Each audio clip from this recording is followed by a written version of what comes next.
What is psychological safety? We hear the term thrown around a lot these days, but I'm not sure we're clear on what it means.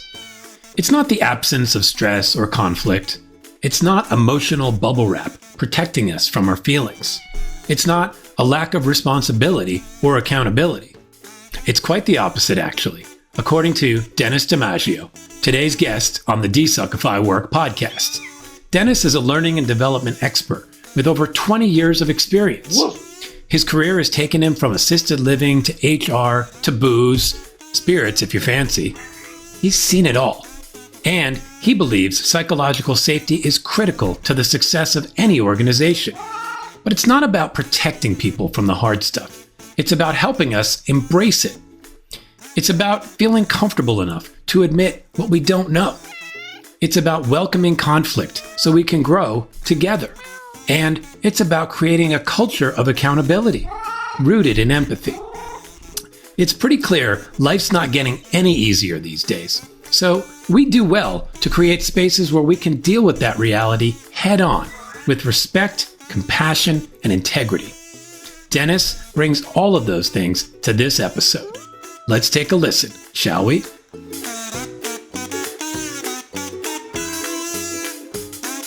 Okay, Dennis DiMaggio, welcome to the DesuckifyWork Podcast. TJ, thank you for having me. Really great to be here. Yeah, thanks for coming on. I think we're going to get into some good stuff. Before we do, I want to give you a chance to just let people know who you are, what do you do, and how'd you come to be doing it? Sure. So my name is Dennis DiMaggio. I live just outside of Baltimore, Maryland. Okay. And I work, let me tell personal stuff first. I'm a husband of 27 years to my wife, Joanne. And then I have 3 daughters. I tell everybody that's why my head looks like this, because I grew up with 3. I had 3 daughters, and 2 are in college right now, and one is finishing high school. Nice. So, professionally, I work in the learning and development field. Okay. And so I've been very blessed in my career, because I've had 2 distinct careers, both 2 different industries and 2 different disciplines. So I while I was in college, I was actually in school to be a teacher. And while I was finishing up college, I needed a job. And so there was a retirement community around the block from my college. And a friend of mine worked there. So she was able to get me a job as a security guard. And it's not a hard job to be a security guard in the retirement community. As long as you can walk faster than a motorized wheelchair, you're in good shape. Exactly. So I worked there for a little while. And finished up school, told them that I was leaving after I finished school. And they offered me the position as a facilities manager in their nursing home and assisted living. Okay. And I really enjoyed the company, enjoyed the people. And I decided, well, I'll give this a shot. I'll stay there and work for a little while. Cool. That started a 15-year career in healthcare. And first 10 years working in that assisted living, nursing home side of things. And did that, and then kind of made a deliberate decision to come out of the healthcare side of the business and work in human resources. So to change disciplines completely. Yeah. I was actually getting a master's degree in healthcare management, but switched it to a master's degree in HR. Okay. So moved over into the HR field, did that, and then the kind of morphed from HR into learning and development. And then got a call from a recruiter a couple of years later, and was recruited into the wine and spirits business. So I've been now in that company or in that business now for going on 20 years, and have stayed in the L&D field. So being in healthcare management and then L&D, and then kind of the healthcare industry and wine and spirits. It's been a great journey for me, because very few people get to spend that much time in 2 wildly different industries. I was going to say that's probably not the prototypical career path that people are expecting coming out of school, but it is kind of fascinating, because you're getting exposed to such different facets of human behavior, both in terms of probably the work environments themselves, but then in terms of who your customers are and all that kind of stuff. So the way the mindsets you're in nursing home or assisted living environment versus a spirits company. I mean, I got to imagine there's some learning curve shifting into those spaces. 100%. And I will tell you, for me personally, the nice thing was that as I began my career and moved into, especially, I spent 3 of those years in healthcare working in management in a home health environment. Mm-hmm. And I wasn't a clinician. So I had to work with nurses and social workers and nurse assistants. And so, you had to get comfortable right away. I have no idea what these people do. I don't have the license to do what they do. And so you had to get comfortable with, understanding that other people's expertise and leaning into that all the time, and just kind of see yourself on a learning curve all the time. Yeah. And I have to imagine, like, I think for a lot of folks who are going to be listening to this, they're going to come from spaces pretty different from that, and whether you're working in a spirits company or a marketing company or a tech company, I think most people could be like, I could work in any of those probably. I'm dealing with roughly similar-ish types of professions, people who are, in various departments, finance, marketing, whatever. But such a distinct thing with healthcare. You're talking about practitioners. Yeah. And the weight of what they're doing is so different that, like, when you're navigating a space like that, leading in a space like that, how different does it feel? Like, are you very aware of just the weight of all of it while you're dealing with it? Yeah, it's a special place, especially when you are in that environment in a assisted living nursing home. It's rare that you work in an industry where your customers don't want to be there. Nobody chooses to, hey, I'll go live my life in an assisted living or a nursing home. Something has happened to bring them there. And so, you have to understand, the mentality of your customers, your residents there. Yeah. And there is just this huge responsibility, because in that environment, you're responsible for the quality of life for this person who is a person who is deserving of all the dignity in the world, and circumstances are not, are not giving that. Giving that dignity, so you've got to help kind of try to bring it. So there definitely is that depth to what's happening. Did that steal you at all for whatever came next in terms of being able to deal with challenges? It's a great question. I think it did. It's funny because there's other places where I've been. Very rarely, especially in the learning and development field, very rarely are you making life and death decisions. Not often that you decide on something, and there literally could be a very unfortunate reaction to what you're doing. Yeah. Whereas in that environment, every day you're doing things that have those types of ramifications. So I do think it steals you into kind of keeping things in perspective and really knowing what's important. Yeah. I feel like I come from the world of advertising, and if you were to gauge the reaction of everybody working in that business, you might think we're working on something even more weighty than nursing homes and assisted living and home health care and all that kind of stuff, because it's just so driven by pressure. And I feel like that can show up in a lot of, I imagine people that I talk to in the world of like tech have a similar thing. What can you do? You talk about perspective to help people both put the work they're doing in perspective, meaning we're not maybe responsible for someone's life, but also properly value the work and then kind of operate from that. Is that something that you've thought about? Yeah. So I want to be clear that you're right. The vast majority of jobs don't have life and death ramifications. Yeah. Oh, period. That's the end of that sentence. The next sentence is, and they are still ridiculously important, and and important for a variety of reasons. A lot of organizations just contribute to society in some way. Yep. but all of us spend 8, 9, 10 hours a day at work and 30, 50 hours a week doing this. And it's still, you can have both things. You can say no one's going to die if you make the wrong decision. Right. And it's really, really important. It's really important that we succeed. It's really important that, what we do as an organization is successful. And I think one of the nice things about doing what I do is, right or wrong, people identify very deeply with their jobs. Mm-hmm. The old joke, right? What's the first thing you ask somebody when you run to them? What do you do? Yeah. And I think that sometimes that statement gets a lot of hate, like we shouldn't be identified by our jobs. Mm-hmm. But it's a big part of our identity.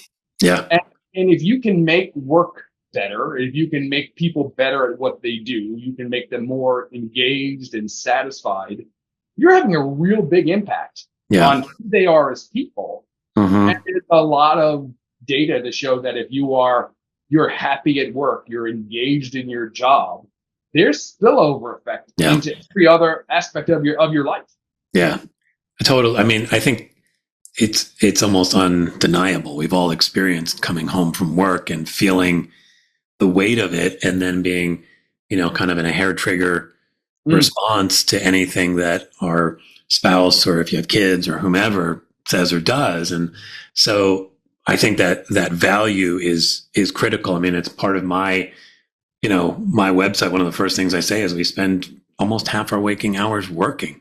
Like it really shouldn't suck. And ideally it should be something you feel good about, something that feels meaningful, something that you can feel like, hey, I am putting something into the world that matters. It doesn't have to be, I'm a nurse or I'm a doctor, but like I'm helping people become better at what they do. I'm helping people feel more confident and competent in the world. Like those are good things. I'm helping provide a service or a product that people want, all of it. So, I want to, before we dive a little deeper into what you do, I'd love to kind of get a little taste of your own experience with work. Like for you, what role does work play in your life?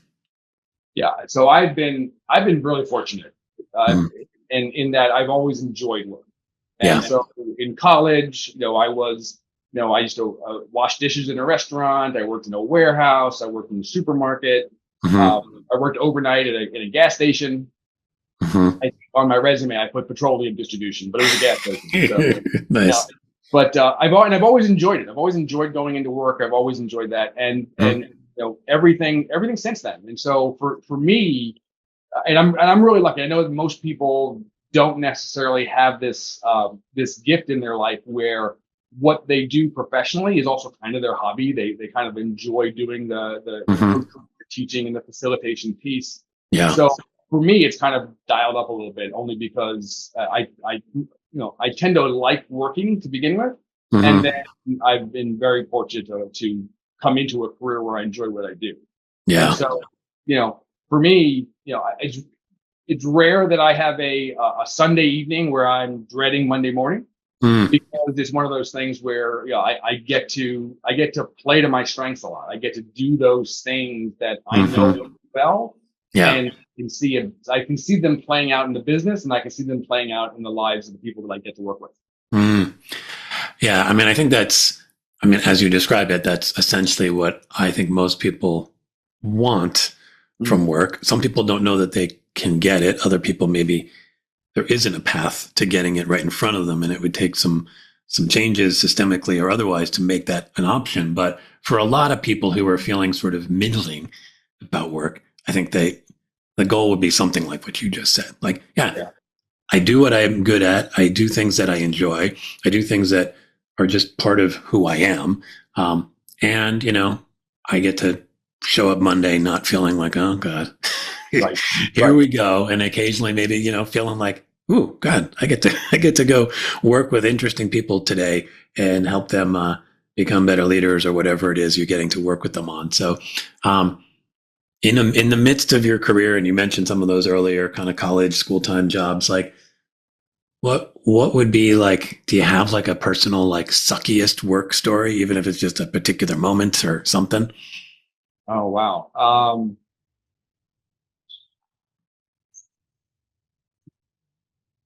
You know, it's funny because I think that some of the best work stories are because of the people that you interact with, and because, and again, there's a tremendous amount of research that shows that, your boss makes your job, it can make or break your job. Mm-hmm. I think the flip side is true too, that if you are working in an environment where people are not appreciated, where you feel like you're not being allowed to do the thing that you could do, Mm-hmm. that can be a bit of a challenge. And so, for me, when I first moved into kind of the world of HR, and I was an HR generalist, I did spend some time with a senior leader who was just, was was brutal to their people. Not the person wasn't my boss, but as a generalist, I had to support this line of business. Got it. And you just, the flip side of the Monday morning was like, people would come to me and say, I can't stand coming in here in the morning. It's going to be, it's the low point of my week. Yeah. And so ironically, the leader was probably one of the smartest people I'd ever met, but really struggled with people not being as smart as they were, and treated people badly. Wow. What do you do in a situation like that? I mean, how do you, I think a lot of people would be like, well, I'm just going to leave that situation. And I think that's a very valid option if it's weighing on you enough that it's that, but for some people, maybe that's not an option.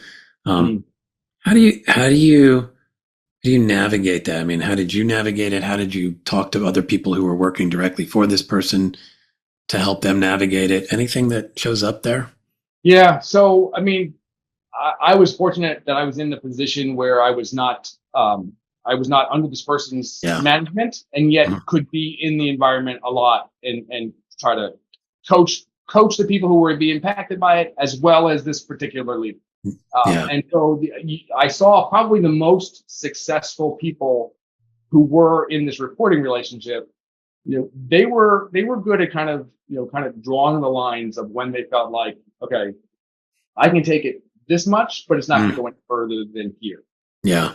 And you also saw probably some of the better leaders there. They had teams underneath them who, they kind of saw it as their job to protect them from some of the fallout there.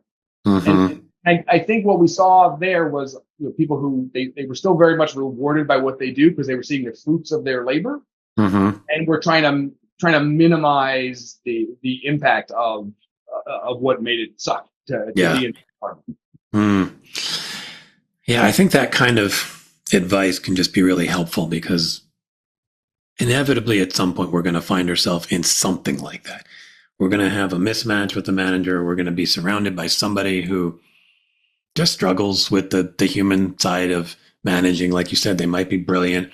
They might be amazing at like strategic thinking or other things. But then when it comes time to dealing with people, we're all on a spectrum, and some of us, at least at some portion of our lives, are lower on that spectrum than we probably want to be. So just finding ways to create your own boundaries is kind of what I heard in there. Yeah. So get support where you can. You were in a position to provide that support. And I think that's, one of the reasons, I am a coach and I value coaching, and that kind of mentality within organizations is that without it, you can feel a little bit on your own, kind of fighting that battle by yourself. 100%. Yeah.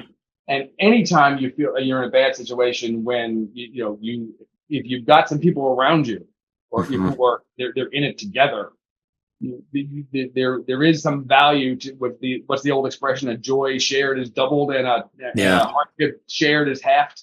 That whole idea is absolutely true. And so, to your point, when you're going through that hard time, and if you're alone in that situation, or you feel like you can't reach out for any assistance,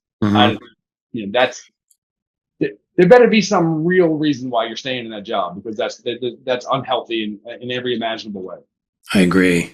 And I think, as I think about, the work that you do, I know when we talked previously, you mentioned that you deal a lot with like frontline managers. And as you started telling this story of, challenging work environments, I think about like, how important are the frontline managers in helping, just almost with everything, but in a case like that, like kind of being able to navigate both the above and the below part of the organization? I mean, and how do you help them navigate that? Yeah, it's that frontline leader might be the most difficult job in any organization. Yeah. You know, let's be honest. Number one, most of us got our first frontline job because we were fantastic at whatever the job was. Mm-hmm. Yep. I was a supervisor in the restaurant because I washed dishes faster than anybody else. Exactly. So but there's no reason to think that I could supervise people just because I could do that. Yep. So I think the first thing is, and it's every organization faces this. Our frontline leaders are woefully unprepared for the job that's in front of them. Mm-hmm. And so I think the first thing you do is you've got to surround them with, you know, a structure of being able to transition from the skill that got you where you are Mm-hmm. to make you successful where you are now.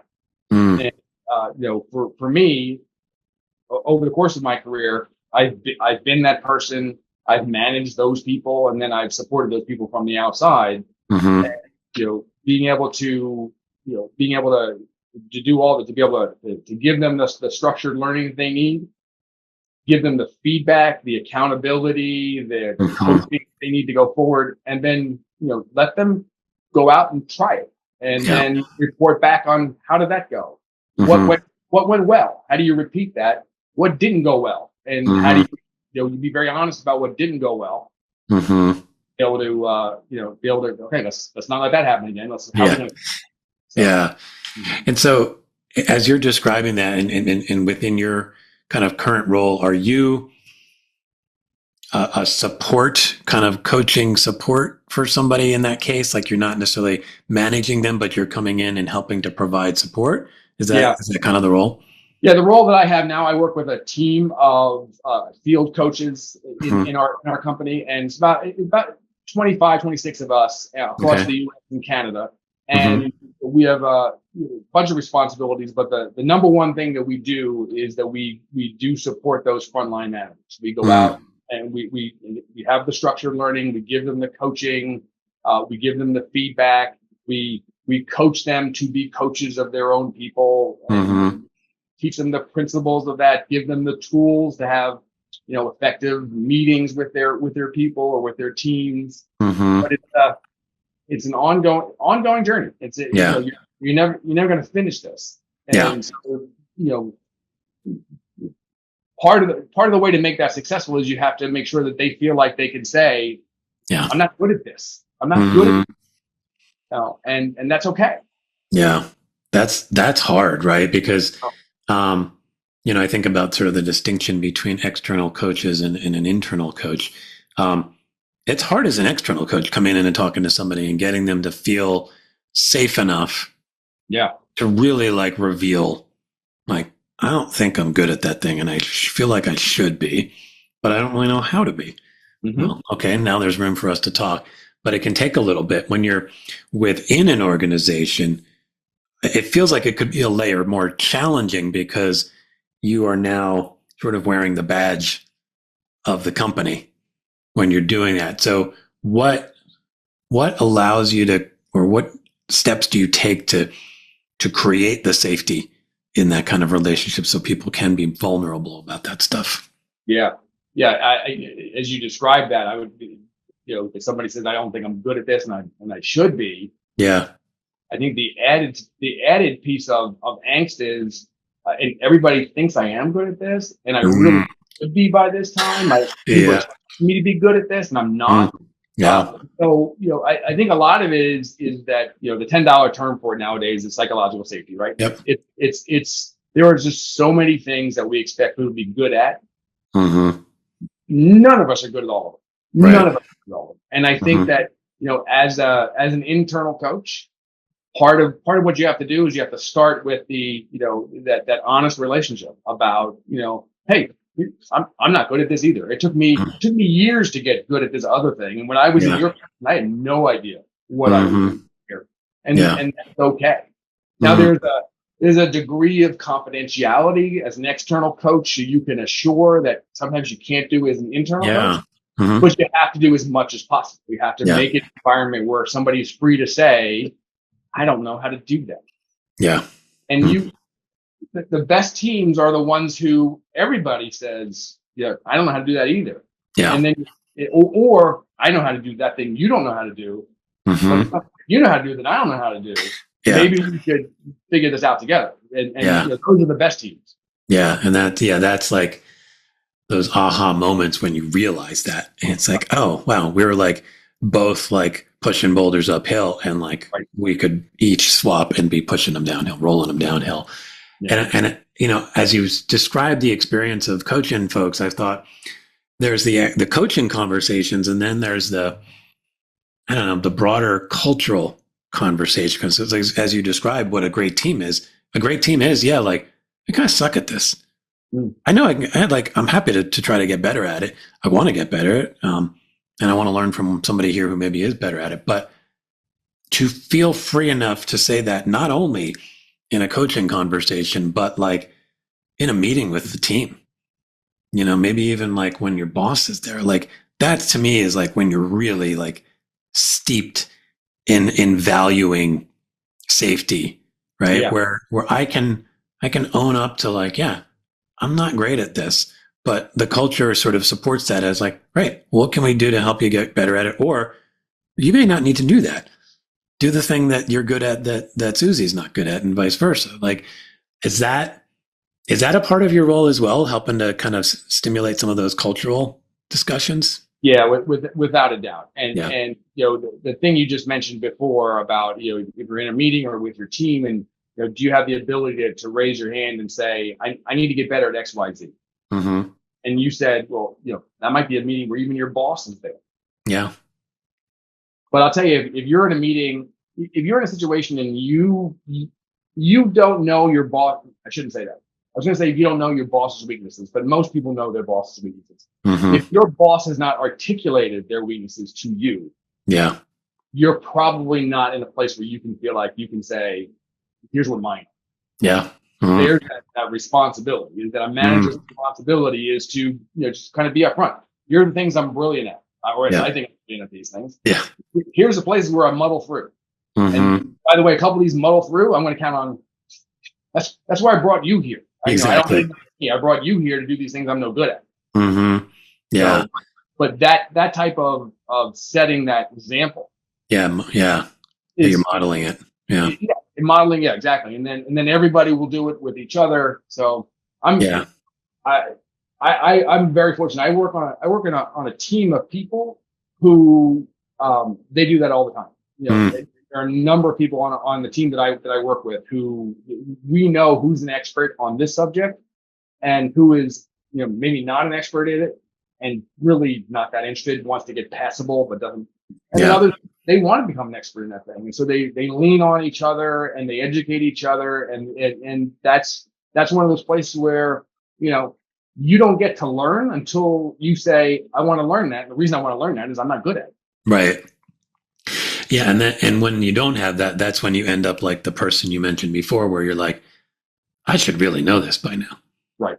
I've been pretending like I know it for 7 years, but I still feel like I'm barely competent at it. And now to be like, by the way, I'm not good at it. So much more risk in that versus creating that all along the way. Yeah. Yeah. It's possible you've been fooling everybody for years. Yeah. And it's also they're probably feeling it. They kind of know they have a hint there. Yeah. And if creating an environment where people can say, I want to learn this thing that I should have known, it does two things. It relieves you of the tension of trying to do that, that imposter syndrome all the time. Yeah. I shouldn't be here. Mm-hmm. Puts you in that place where now you can learn some more. And I think that just to circle back to what we talked about before, what makes for a great job is a place where I'm learning new things all the time. Mm-hmm. And the vulnerability of I don't know how to do that is what leads to, okay, well, let me learn how to do it. Yeah. Yeah. I want to come back to the topic of identity that you mentioned a bit before, because as you were talking about frontline managers kind of moving from I'm really good at this thing as an individual contributor to I'm now managing people. Certainly in the world I come from in advertising, there's like so much identity baked into that thing. You're a really good writer, a really good designer, art director. And suddenly you're being told to manage people. And I think in addition to all the stuff we've already talked about, there's just not enough training and there's not enough people telling you what does it really mean to go from that.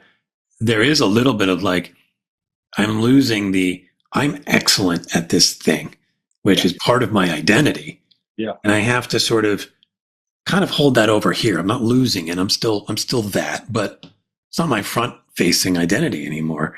How do you experience that where you are or where you've been? And if so, like, how do you kind of coach people through that to embrace a new identity, even though they don't necessarily feel the level of competence or confidence in that identity?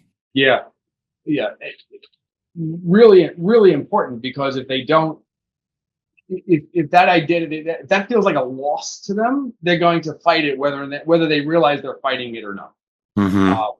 And there are times when you're in a situation where we're in the NFL playoffs right now, right? And you see these coaches who are ex-players, mm-hmm. and they were known for being great players, and they just can't play anymore.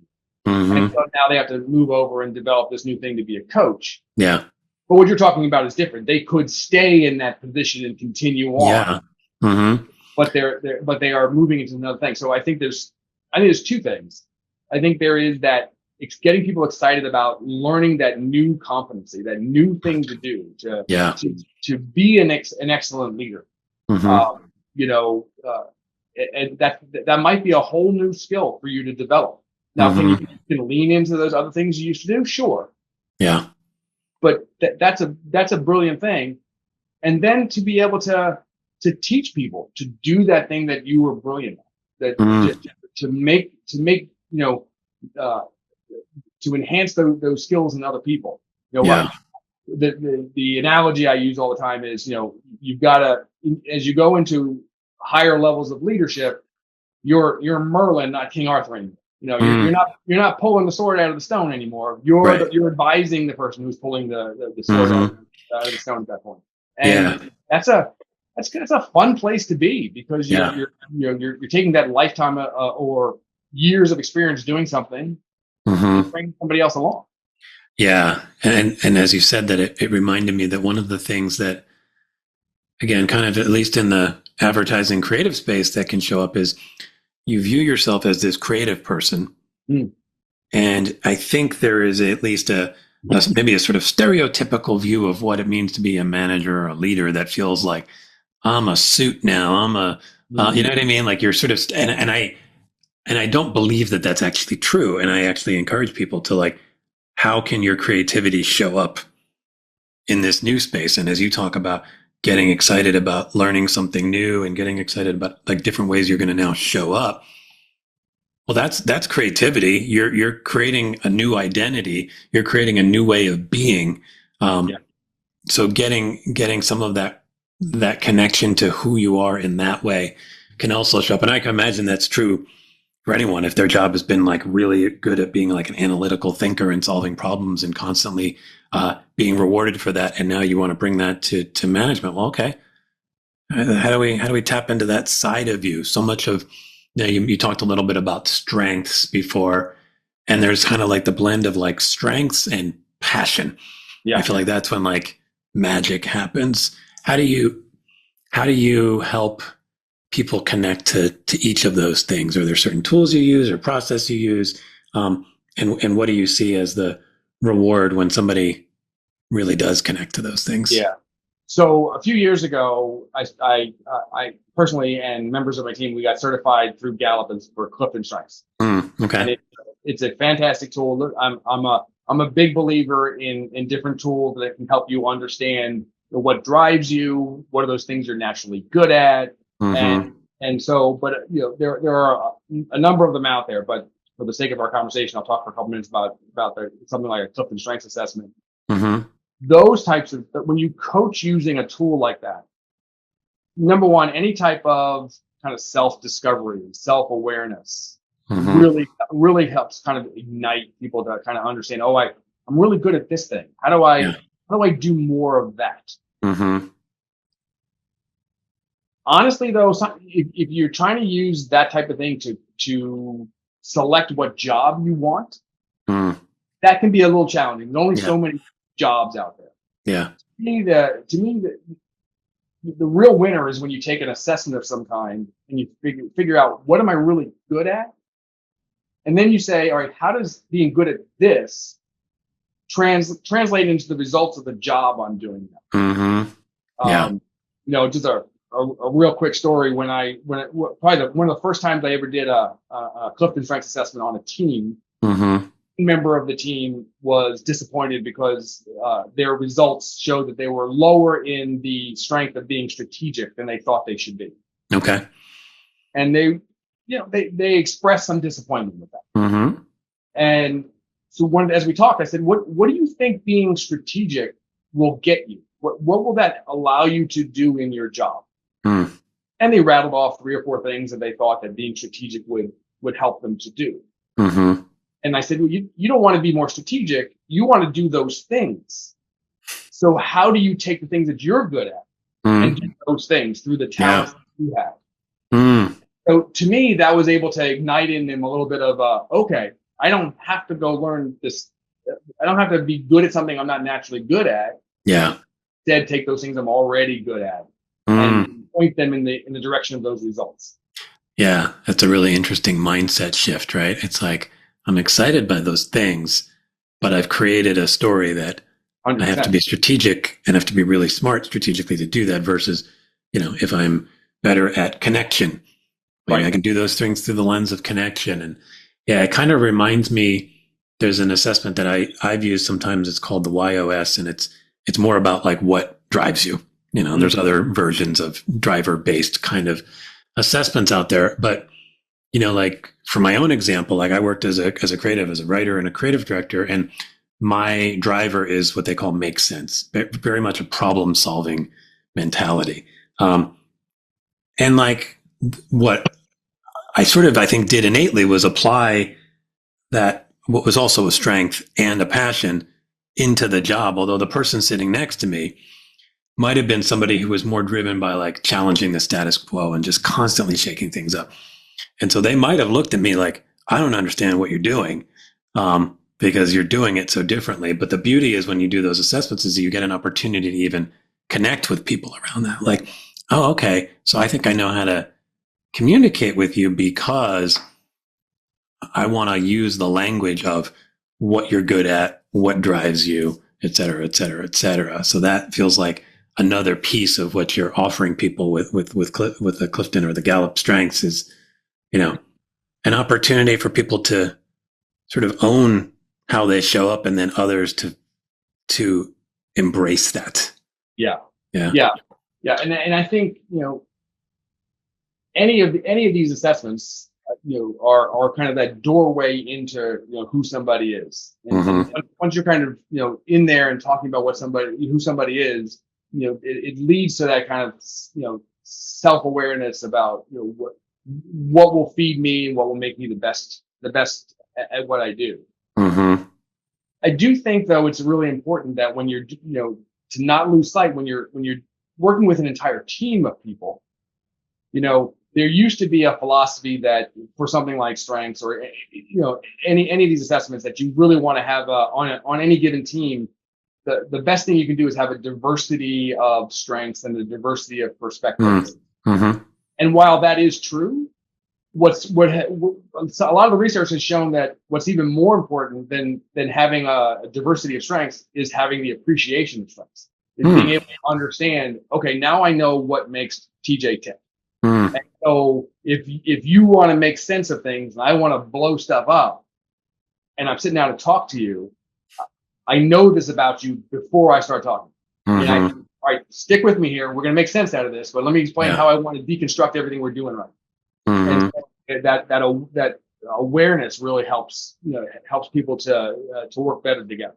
I totally get that. And that's a really interesting twist, this idea of really appreciating what somebody is bringing, not simply having it there. Right. And it brings me to I know you've spent some time in the diversity and inclusion space, and, and that's an area that's obviously experiencing a lot of sort of cultural and political shakeup right now, for lack of a better term. I know I think you're also involved with the Pro-Human Foundation, which brings a lot of perspective to that. How is all of that shaking out, as you see it right now, and a little bit of what you just described? I'm wondering, like, how does that connect to the world of diversity and inclusion? Yeah, it's I don't know how it's going to shake out. I do know it's shaking right now. Yeah. And that's for sure. You're right. I'm on the advisory board for the Pro-Human Foundation, and I'm also a moderator for an organization called Braver Angels. I don't know if I love that organization. Yeah. Great, absolutely great people. And one of the reasons I love being a moderator for them, and I'm doing an event actually this weekend, is you spend some time and you realize, the vast majority of people who are yelling at each other, they agree on so much. Now they're being egged on by the extremes on both sides, but they really, and when you spend time, kind of stop and talk and think through what it is that we're doing, and why do you believe what you believe? And it turns out I believe what I believe, and you believe what you believe for the exact same reasons, but we're on opposite sides of this issue. And so, okay, that now I can see you as a person, not as a political faction. I can see you as a person now, and we can have a better conversation. I am specifically in the world of DE&I right now. I'm of two minds, because I've been teaching on this subject for over 20 years. I personally believe that it's an incredibly important topic. It brings richness to an organization, and I think it's good for all of us to, heighten that sense of inclusion and belonging for people. At the same time, as a practitioner, I can tell you, I think that some of the training went off the rails in the last couple of years. And so it's one of those things where, it's not an either or. It's not, we have to have this, very extreme view of DE&I, and anything that's not 100% in agreement is wrong and racist. Right. We don't have to have that, nor do we have to have, there's no place for DE&I. Throw it all out, right? Yeah, throw it all out. And so, the vast majority of us are in the middle. Yeah, and as you mentioned the word appreciation as it related to strengths, and you mentioned the word belonging, and I think that's where the challenge can come, right? It's not that it's easy, but it's simple in the sense of, like, I want to bring diverse people together. Okay, you can create hiring processes that do that, but the work has barely begun. Right. At that point, the work around helping people feel welcomed and included, and sense of belonging, and a sense that everybody appreciates each other for whatever they're bringing to the table in terms of any differences you might have, and doing it in a way that, as you mentioned, this is also appreciating how much we share. As human beings, as members of an organization that all share a common vision, values, mission, etc. Like, that feels like where the math hasn't always worked out in terms of putting all those pieces together in the right way. I don't want to pretend it's easy. It's about one of the most difficult things to do, is to bring people together and get them to work together in any situation. But I'm optimistic when I see organizations like Braver Angels and Pro-Human and others that are at least, contributing to the conversation in a way that feels, okay. I had a guest on early in my podcast days, Chloe Valdery. I don't know if you know her, but Theory of Enchantment. And she's doing a version of this, which is, and she uses some of that same language, right? It's like, treat people as human beings, not as political abstractions. It's like immediately, like the temperature comes down as soon as you do that. So, I'm grateful that there are folks like you putting the work into kind of trying to make this work as well as it can. full disclosure, I was quoting her without attribution when I said that. That's a good one. I'm connected to Chloe, so I've been following her work for a very long time. Yeah. I don't know if you know Urshad Manji, another person with. I love her. She's brilliant. I know her personally, she's brilliant. Mm-hmm. And there are a number of people, and at the end of the day, I think that's gonna win. I think that philosophy is gonna win. Yeah, Urshad's book, I at one point recommended it to a lot of people as like a business book, because I was like, when you think about how to relate to people in a place where there's like people coming from different perspectives, her take on that I just found like rich. Very rich. Yeah. So I'll probably drop that in the show notes, as well as maybe a link to Chloe's stuff, because she's doing lots of good stuff. I'm curious. There's a quote that you, I don't know where it comes from, but it was on your, like, the year-end thing that everybody shared for LinkedIn. Mm-hmm. It said, "Never underestimate your impact on other people." And I love that quote.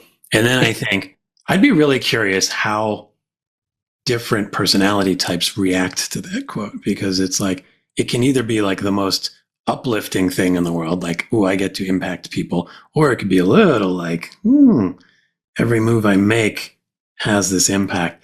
What do you take from that quote? And, is there anything that we can learn from a quote like that in terms of, showing up better at work, showing up as a better leader, et cetera, et cetera? Yeah. Yeah. So I'm a real big believer in this. I'm a real big believer in the fact that, every day you can put a brick into somebody's wheelbarrow, or you can take a brick out of somebody's wheelbarrow. We're all pushing the wheelbarrow, and you can, and sometimes you have to, there's work you have to give somebody. And sometimes we throw unnecessary bricks into people's wheelbarrows. Yep. And sometimes it's easy to take one out that it doesn't cost you anything. Yeah. So a few years ago, another one of my hobbies is I do improv. So okay. I started working with an improv theater a few years ago, and that was probably 2022. So just a couple of years ago, we had been out of the theater for COVID, and so the theater had closed down. I went back. I was taking a 7-week class with some other folks who was their first time back. And at the end of every class, everybody kind of gathers around and gives people feedback on how everything went. And one of my teammates turned to me and she said, "Can I give you some non-improv feedback?" I don't know if I want to do it. Yeah, that's daunting. Okay. Yeah. I said, "Sure." And she said, I really appreciate how you cheer for each one of us when we start talking. You laugh at jokes that I make that are not funny. And you clap when I'm upfront. And when you do that, I can take a risk of saying something else, because I have a thought in my head of something I could do, and I don't know if I should do it or not. But I sat there going, well, at least Dennis will laugh. I know there'll be something. And she said, I really appreciate the fact that you are, constantly supportive the entire time I'm up there. And that really had an impression on me. It really did. Yeah. That whole idea about, just to be able to constantly understand that from wherever you are, if you're a manager, if you're a direct report, if you're a team, if you're calling on customers, everybody has stuff that they're going through. Never underestimate the impact that you can have on somebody. You just to take a few minutes to listen, to see them in their best selves all the time, to allow mistakes to pass without defining people by the mistakes that they've made. Yeah, it's people. If one thing the last couple of years has taught us is that some people are literally dying for a word of encouragement. And so it's incumbent upon all of us to be able to do that. Yeah, it's perfect. As you said it, I mean, the thing that shows up for me out of it is like, also what a gift that she told you that. Indeed. Because the feedback loop that builds, right? Like, because we can do things and not know. Like, we really have to, you just don't know. And then, every once in a while you get that feedback from somebody where you're like, oh, wow. Like that thing that for me was like, it didn't take effort. It was actually natural to me, for you probably like clapping and laughing. Like, it probably just felt like this is just me in the moment. Like, And yet, bam, it hit her like right here. And then she shares that with you. And I got to imagine that's like, it's a nice little nudge to like, okay, stay in that space. 100%. Yeah. That in some ways has, it's a great reminder. I would love to say I do it all the time. I would love to say it changed my life. It hasn't, but it is something that you try to do it more and more often. Mm-hmm. Yeah. So a couple questions before we start to kind of wrap things up here. One is, I'm curious if there's anything you've learned about yourself through work that has made like a noticeable impact on your life.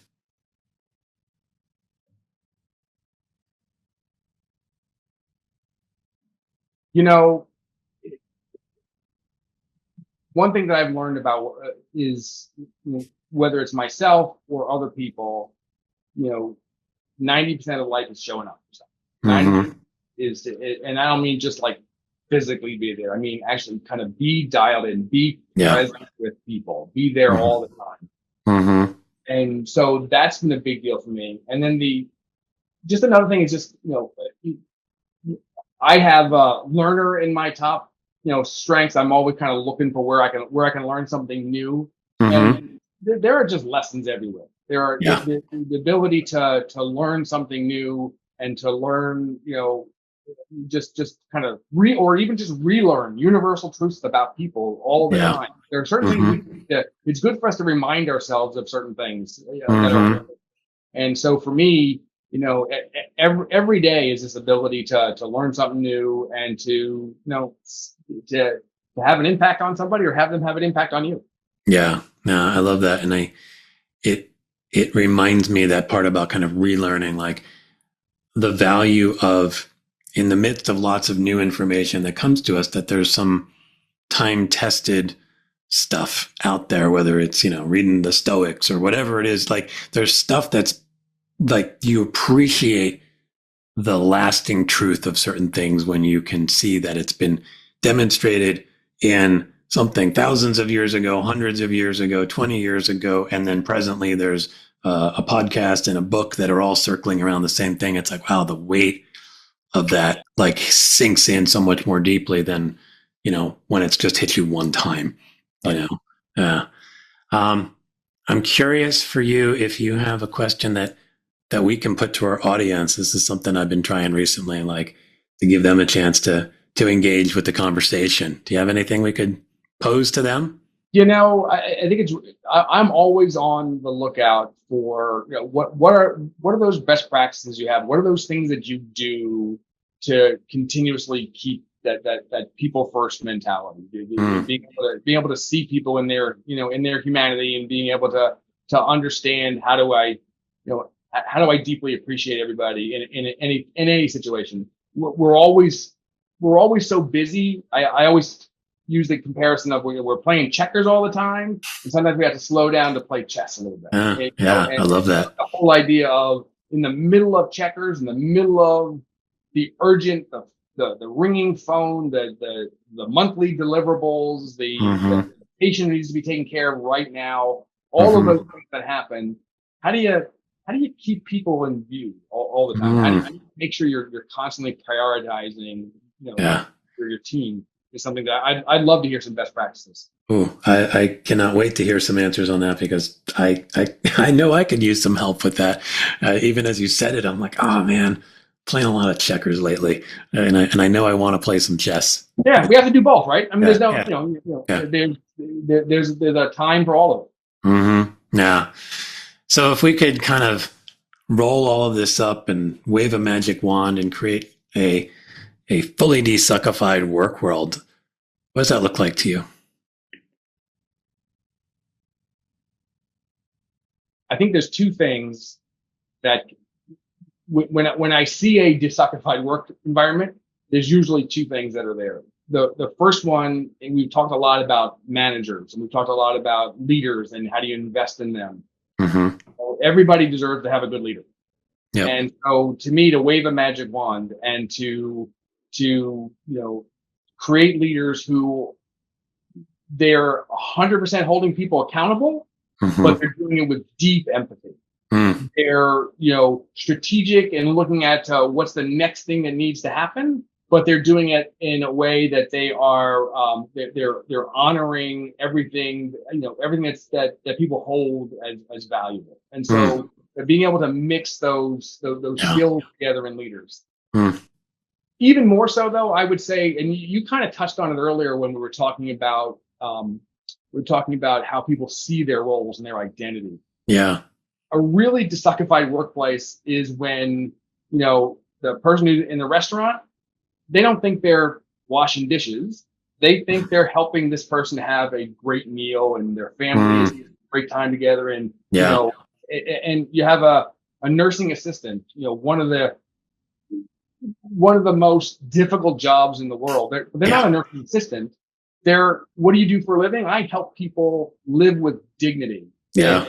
In a time when life is conspired against them. I'm in the wine and sales business. Are you a wine salesman? Yes, but what I'm also do is I help people to celebrate the most important times of their lives with an adult beverage. Yeah, they see themselves in this larger picture. That's the biggest DeSuckify work, is that your identity is something that is really important. And oh, by the way, it happens to be true. Yeah. I think that's the beauty of it, is that it is true. And that there's a bit of research I heard somewhere. I don't remember the exact story, but it's something along the lines of, they interviewed people with a similar job, and it might have been like somebody who helps clean hospitals or something like that. I don't remember the job. And they kind of asked them how they perceived their job, and the folks who perceived their job as sort of task oriented, I sweep the floors and I mop the floors and clean bedpans, whatever else I do, had the lowest job satisfaction, engagement, and a sense of meaning around their work.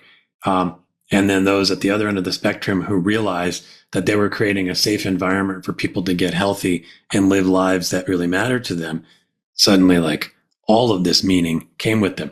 And yet, other than maybe a slight turned up smile on the face of the one person versus the other, the actions are the same. So it's the belief and the meaning we create around that job that is rooted in something true. Man, it is pretty magical. And I think that's you do coaching and I do this as well. If you can help people find that, it's massive change in the way that everything clicks for them. Yeah. Coming off of that kind of weighty, kind of serious, I want to shift the other direction to something a little sillier. People who listen to the show know there's some sound effects, cats, whatever. There have been some dogs. There've been a mix of whatever. Do you have a sound effect that you're open to bringing in here? Yeah, well, it's funny. As you said, you're a cat person, and so I get that. I'm a dog guy. I'm looking at my dog across the room over here. So I'll go ahead and make a dog sound, and hopefully he won't jump across the room at me when I do that. So you want to just go ahead, let's do it. Woof. I love it. That was there was some energy behind that. Yeah, I feel like there's something about any dog bark, I don't know if you like animals, you hear a dog bark, it's you're happy, but also making the sound actually energizes. Totally.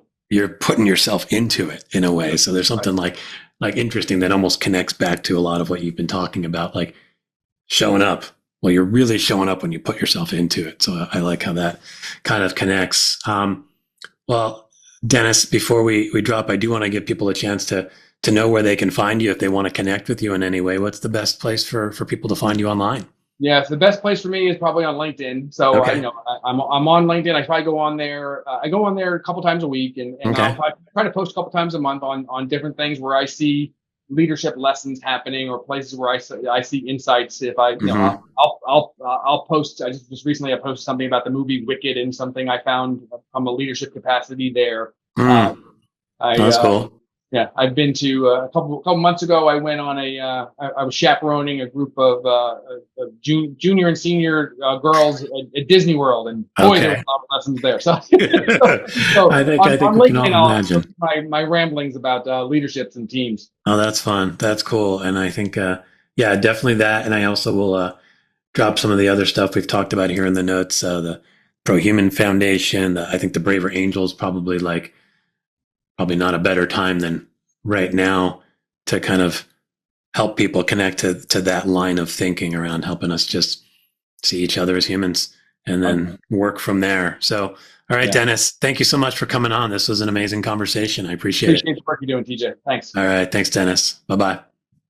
Thanks, everyone, for tuning in to the DesuckifyWork Podcast. And a huge thanks to Dennis for bringing depth, nuance, and positive energy to the show. If you enjoyed the episode, please like, share, rate, review, subscribe, or consider getting a role in one of those Ricola commercials. But instead of singing Ricola when the guy blows the out horn, belt out Desuckify instead. Don't forget to keep singing as they drag you off the set. You can follow Dennis on LinkedIn and check out the amazing organizations he works with. The Pro-Human Foundation, and Braver Angels. I'm a huge fan of both. Speaking of things I like, my website and my Substack newsletter are pretty swell too. Take a look when you can. I'm on a mission to make work suck less, and I'd love for you to join me. Want to make that desuckification happen ASAP? Let's set up a free half-hour coaching session. Bye, everyone.